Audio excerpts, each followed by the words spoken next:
దేశంలోని 4 ప్రధాన నగరాల్లో 32 చోట్ల ఉగ్ర కుట్రకు స్కెచ్ వేశారు.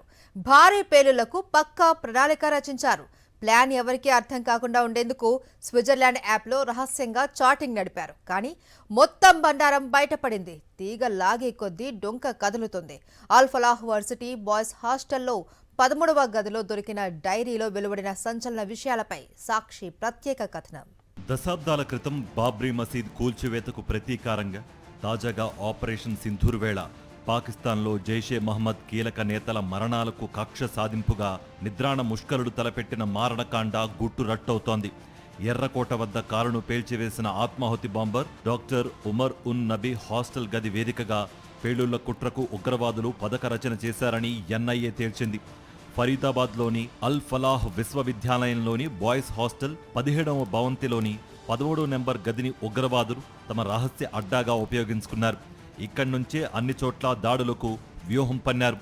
32 కార్లలో బాంబులను అమర్చి దేశంలోని 4 ప్రధాన నగరాల్లో పేల్చాలనేదే ఉగ్రవాదుల అసలు కుట్ర అని స్పష్టమైంది.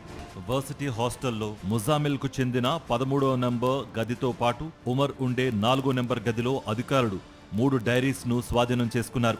వీటిలో 25 మంది వ్యక్తుల పేర్లు కూడా ఉన్నాయి. వీరిలో చాలా మంది జమ్మూ కశ్మీర్, ఫరీదాబాద్కు చెందిన వాళ్లే. కోడ్ భాషలో పలు ప్రాంతాల పేర్లు, కొన్ని నెంబర్లు రాసి ఉన్నాయి. డైరీలో నవంబర్ 8 నుంచి 12వ తేదీ వరకు మార్కింగ్ చేసి ఉంది. అలా చాలా చోట్ల ఆపరేషన్ అని రాసి కూడా ఉంది. దాంతో ఇది ఎంతో పకడ్బందీగా జరిగిన విద్రోహ చర్య అనేది స్పష్టంగా అర్థమవుతోంది. దౌజ్ గ్రామంలో 360 కేజీల అమోనియం నైట్రేట్ను స్వాధీనం చేసుకున్న లాడ్జ్ వివరాలను ముజామిల్ డైరీలో గుర్తించారు.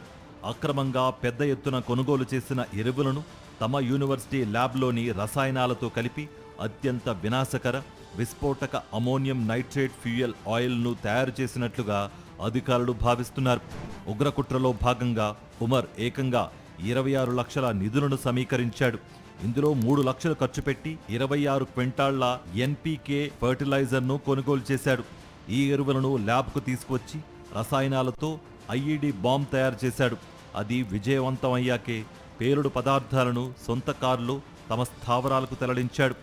ఈ ప్లాన్ ఎవరికీ తెలియకూడదనే ఉద్దేశంతో స్విట్జర్లాండ్కు చెందిన మెసేజింగ్ యాప్ ఫ్రీమాలో ఉమర్, ముజామిల్ ఘని, వైద్యురాలు షాహిన్ సయీద్లు చాటింగ్ చేసుకునేవారు.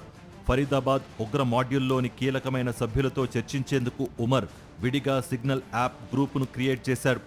4 నగరాల్లో పేలుళ్లకు సంబంధించిన ప్లాన్ను నేరుగా పర్యవేక్షించేందుకు ఒక్కో నగరానికి 2 ఉగ్రవాదులు చొప్పున మొత్తం 8 మంది కీలక సభ్యులను ఎంపిక చేశాడు.